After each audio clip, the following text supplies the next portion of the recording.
I don't drink for a reason. And I'm just recording. Hi, everybody. Welcome to Pizazz News. Today I have with me the beautiful and enchanting Melissa Simone. Hello, Melissa. Hi. How you doing? Hello. I say beautiful Nice. and enchanting because you are. And Oh, you. And cheers to you. I ran out of the wine, so I'm now on the beer. And you just open yours. I'm gonna run out. You're gonna finish that one quickly. I can Cheers tell. to you. Sweet. I'm gonna try not to. I'm gonna sit it down for now. That's right. We're gonna try and be a little bit classy, aren't we? We're gonna try. I'm gonna try. I'm gonna try. You're so lovely. You're so lovely. Look at you. Oh my gosh, you're hot. You're so lovely too. You're hot. Your hair's looking good. Your clothes are beautiful. Yes, I love the red lipstick. Beautiful. I think all women should wear bright colours on their lips. It's my signature color. That's right. And just a few days ago, I got this. So this is very pretty. book. I like that. Wonder who wrote it. You. Oh my god. You must have been intoxicated. Yeah. Probably was. I'm almost there now. And this is the first one I've bought of yours, and then I found out later you were like, oh yeah, you'll enjoy that, but it is my fourth one. So you've written a couple. It's not your fault. It is my fault. I distinguish the difference because it's the same name, and that is the sneak peek. I probably should have named it something different, but I mean, it's whatever. It's 25 pages. We'll be all right. It's a quick read. But Mm-hmm. the book the other one that I got, and I'm still waiting for that, but I also got it on Kindle, is the one of the same similar title, Significance of Love, Sacrifice, and Secrets. And I really love that, and I really loved your book. Thank you. I appreciate you reading it. I really loved it. I especially like your character Austin. Isn't he? He's my favorite. Mine too. What did you like about him? I like that he was confident, and he wasn't insecure. And because he was confident, he didn't have to be an asshole. Right. Because when guys are lacking confidence, sometimes the way that they boost their self-esteem is by putting women down, or being passive-aggressive, or ignoring them, or doing those stupid things that, those guys that are so-called experts about women and try to tell men how to be with women, and they're so fucking wrong. I mean, most of those guys are hideous anyway. It's like, wow, really? Well, it's confidence and self-love is such an important thing to me in all of us, and you can really see it in people. Austin, what I liked about him was he was able to show that he was interested in Madeline without having to, like, in a respectful way that was also very clear. There was no ambiguity about it. Yeah. But he wasn't sleazy and hideous, and he didn't expect it all to happen. Because they met at the amusement park, as you know. And I mean, there are some guys that you'll meet out at shops or these normal places that are alcohol infused, and they'll want to, like, have you then and there, and it's like fucking ridiculous. You know what I mean? Yeah. But it happens, and Austin wasn't like that. Nope. He's not like sweetheart. That. He's very sweet. He's very sweet. Very. I love him.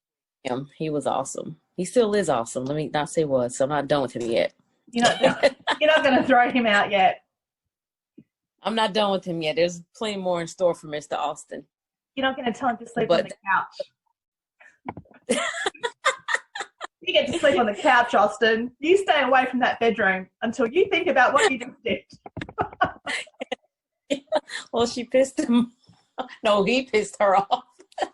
No, he was I just wanted to, I don't know. I wanted to write about a guy that, like you said, he's very confident and he's not so quick to jump into bed with her. Although he would love to, he's wanting to just really do things right with her instead of just, let me go hit it, quit it, and all this and that. He really wants to get to know her. He doesn't want to make a mistake because, like, I think I had him say it in the book, there is a such thing as love at first sight. There's just a few other things that kind of go with that to just confirm it. But I truly believe that somebody can fall in love with someone at first sight. And if they have that personality and that conversation, if they have those basic things that'll work for you and they're good for you, then I believe in it. So Austin was a firm believer in love at first sight. So he wanted to take things slow with Madeline, and he didn't want to make a bad impression. He wanted everything to be just right. Kind of backfired on him a little bit, but he was still a pretty good guy though. So I'm glad you like him. The new book boyfriend, Austin, coming soon with their new. He's really nice, and Madeline also, I think Madeline also is a woman who is strong and independent. And it's not that she's against being with someone. It's just that she does understand. She has an insight into men that's realistic and mature. And I thought, I guess I could see myself in her. I could really identify with her as a character, because I do have a mature understanding. I'm able to look at somebody else and go, okay, well, they're a different gender to me. They might not think the same as I do. They might think the same with many things, but not everything. And one of the things is she really did understand that, men are perfectly capable of hitting it and quitting it. But that doesn't mean that a woman is necessarily going to be the same way. So because of that, she was able to exercise restraint herself, even though he was absolutely, the way you described him was like, wow, he's like a total demigod in an amusement park, and then they happen to be next to each other. What a coincidence. I would have been like, I need to get off this ride, mate. I can't go. You can't sit next to me. This is too much. What kind of mean person is playing this prank on me? You're not for real. They had a couple of tests. Whenever without spoiling it, whenever he spent the night with her the first time, I'm like, yeah, readers are gonna think they're gonna do it. Not gonna happen. When after the amusement park, so they, without giving it away, they did meet at an amusement park, and then there was an exchange of numbers, and then they had dinner. And I thought I assumed that, okay, here we go, we're gonna have a lovely dinner, and then it's gonna be, oh, do you want to come back to my place? Wherever they were, hotel. So that makes it very convenient. It's not getting an Uber or a taxi or getting the bus or subway. Yeah. We're here. Yep, we're already at the hotel. Let's finish the dinner and swipe and get in the hotel room. But that didn't happen that way. Nope. And but all the feelings were there, so it wasn't like anything bad happened at the dinner. And it's had to get that. Yeah. Had to build them up. And that was the first thing I said to you. Apart from the fact that he's Austin. Where is this guy? I know, right? Where is he living these days, Austin? And there's some out there. Is he widowed? Does he need some company? Is he all right? I just wanted to check up on him. Apart from that, it was really interesting because I started to think, why do I like her book? Mm-hmm. Why do I like her thing more than some of the others? I can appreciate all genres, but what is it about her that I liked? And I realized I liked the fact that there wasn't any kind of there wasn't any rush to get into anyone's pants, you know. And it was, and it wasn't like there wasn't an anger on the man's part of, well, when I finally do have her, I'm going to be a fucking prick to her because she made me wait, which, as you know, does happen. And it was just, he was able to understand that he was dealing with an intelligent woman, not a stupid one, and he was able to be that way accordingly. He wasn't threatened by her. No, he wasn't going anywhere either. He wasn't going anywhere, no. Yeah, I just like, excuse me. I just like to think. I've always been in, I don't know, probably an outside of the box kind of thinker. I've always kind of like been in my own little special place, my own little world somewhere. So with my writing, I just always think of things. My next story is I went to the other, and they all know each other. So they all knew that I was going to go through this process. I was so sick from all the incense that I was throwing up in the bar. I was too close to the action. I should have gone right at the back. You really burned that incense.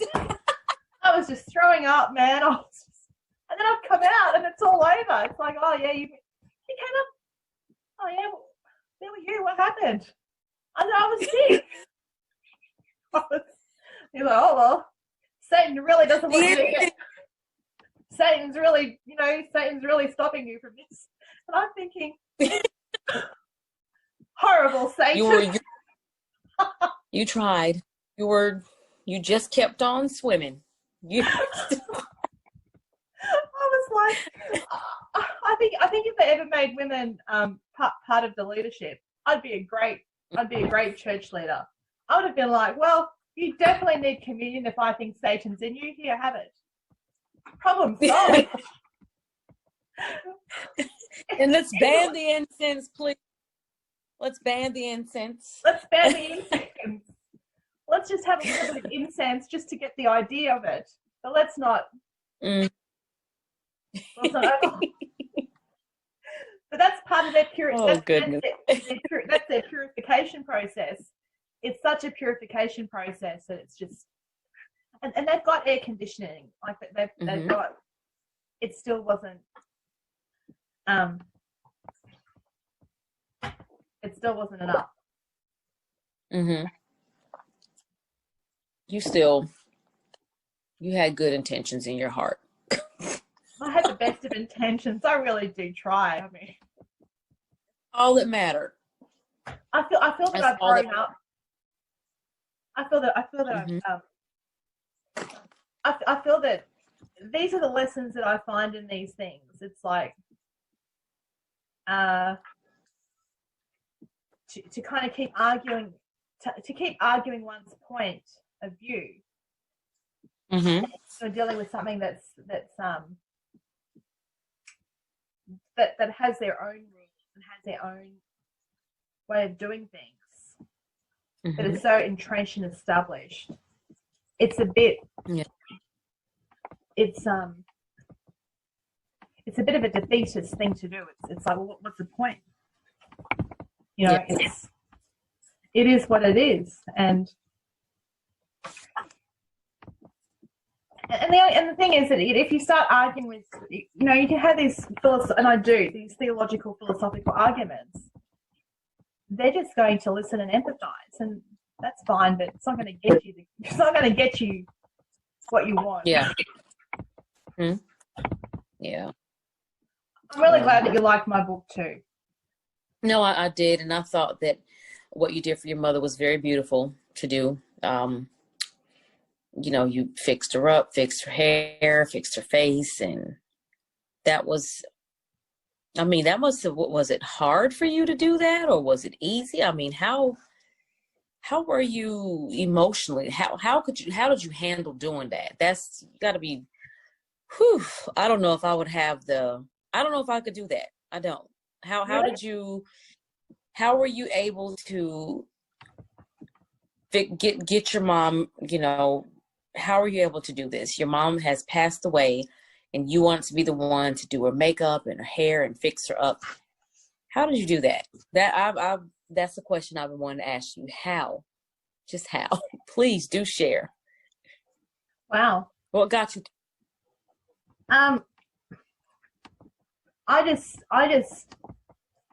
It just happened organically where I felt that I should be the one to do that. And for me, it was my mum liked her hair and makeup a certain way. Mm-hmm. And I don't know whether it's my mother really liked being able to do girly things with me. And I probably didn't want to do those things past a certain age. I stopped doing them. I didn't want her to touch my hair. I didn't want her to do, you know, girls do go, they get to that stage where they don't want their mums touching them and doing their hair or makeup. They want to do it themselves. And yet my mum still wanted to treat me like a little personal doll a lot of the time, you know. And so I knew, because she used to try to ask me to do things for her like that. And I felt that that's just, I'm a grown up. I'll just give you money and you go somewhere and get that done. I won't do it. Yeah, you go do it. But she wanted me. She's always wanted me to. My mum was quite a very simple woman. She was very simple, and quite.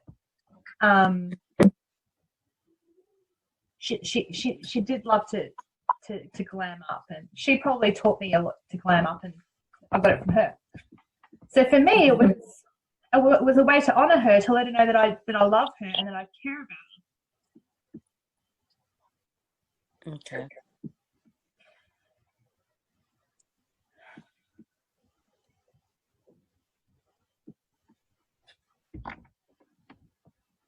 Okay.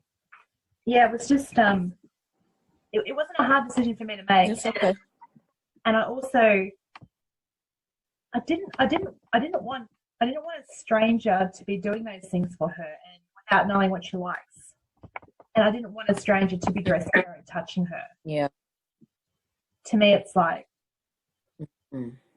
that's a stranger. She's going to look at my mum naked. I don't want that to happen. And even though, you know, doctors and whatever do that, they've got a medical reason. For me, it's like, this isn't a medical reason. She's passed.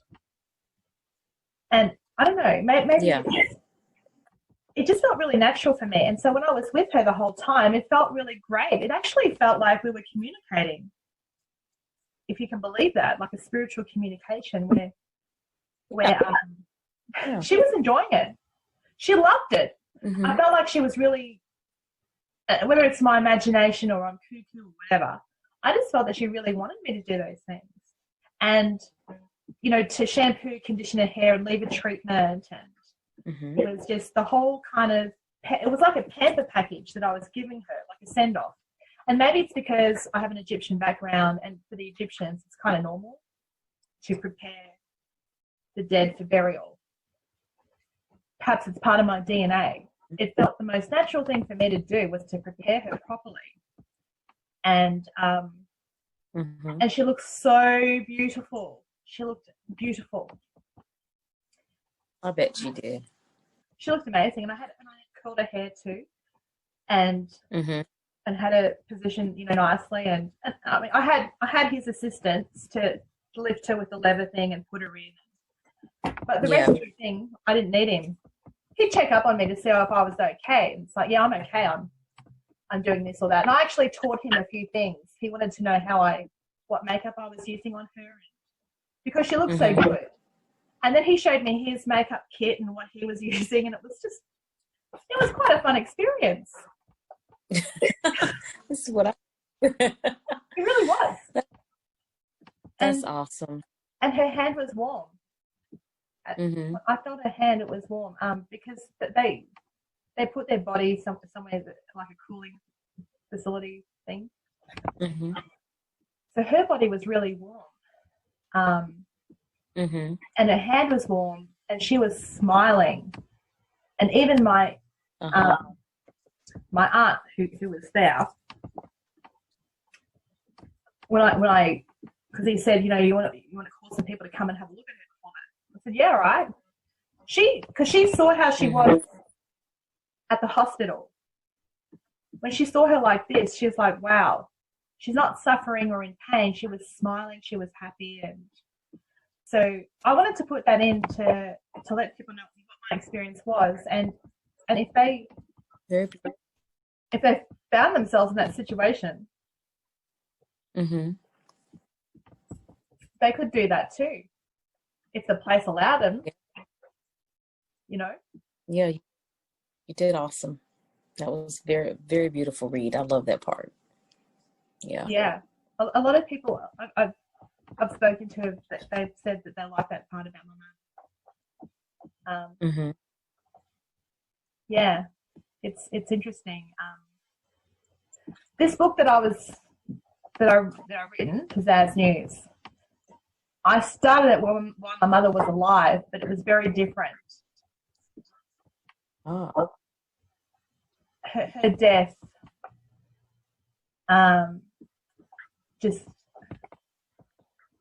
that experience, that knowledge of life, and how this book. This one. This one. That one. That one. That knowledge of that we can get caught up in so many things, like our careers, trying to achieve things, working on our business, our entrepreneurship, all those things. At the end of the day, they don't matter as much as the people who are in our lives, our family and our friends, the people that mean something to us. When we lose them, it's a big thing. No.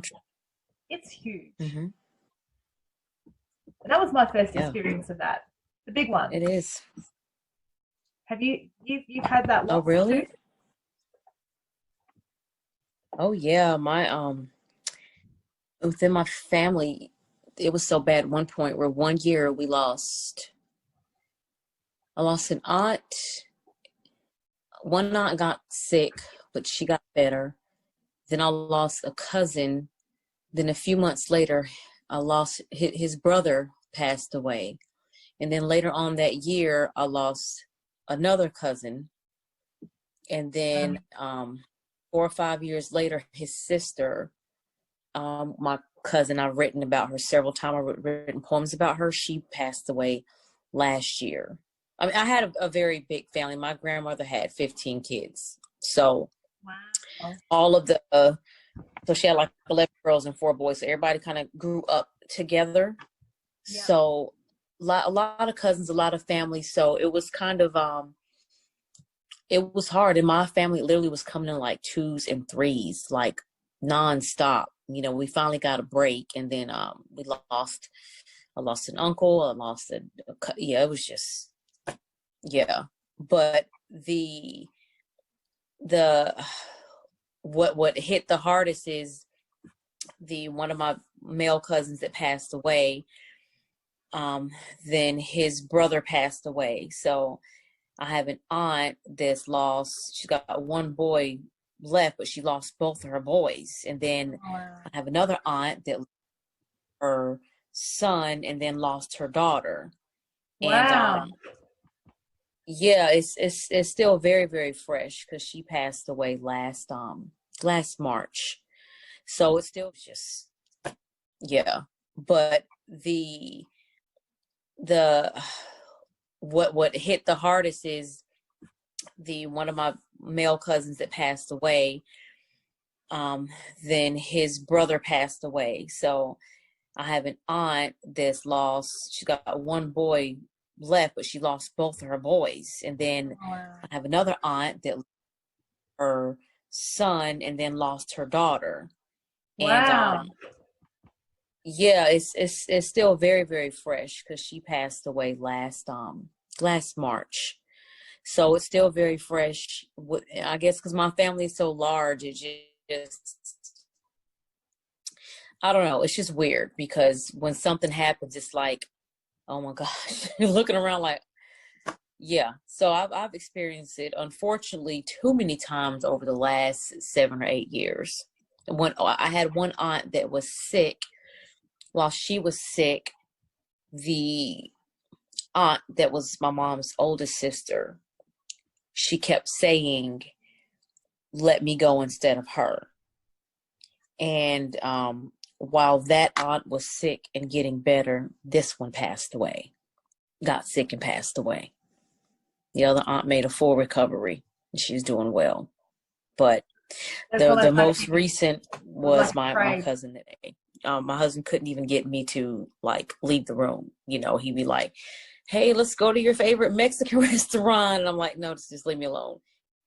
And I found myself I didn't want to go anywhere. I didn't want to do anything. I just wanted to be right there in that spot, reading my book.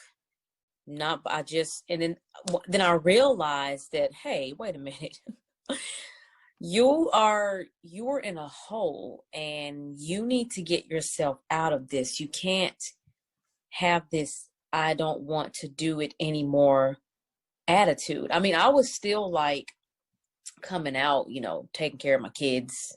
Yeah. You know, I was still kind of like on auto. Of course. Yeah, I know. Making sure. I mean, I got 4 of them, so it's not like I could ignore them. So, but I was still like on autopilot, kind of making sure they had what they need, but I just didn't want to do anything. And sometimes I have those, it's kind of like I got out of it, but sometimes I get in those moods where I just don't want to. And I think it's like a lingering side effect of that. Like I don't want to, but I had to pick myself up because I said, I can't do this. I can't just sit in here and just not. And it's not selfish. And that's what I learned. Well, I know for a fact my mother would not want me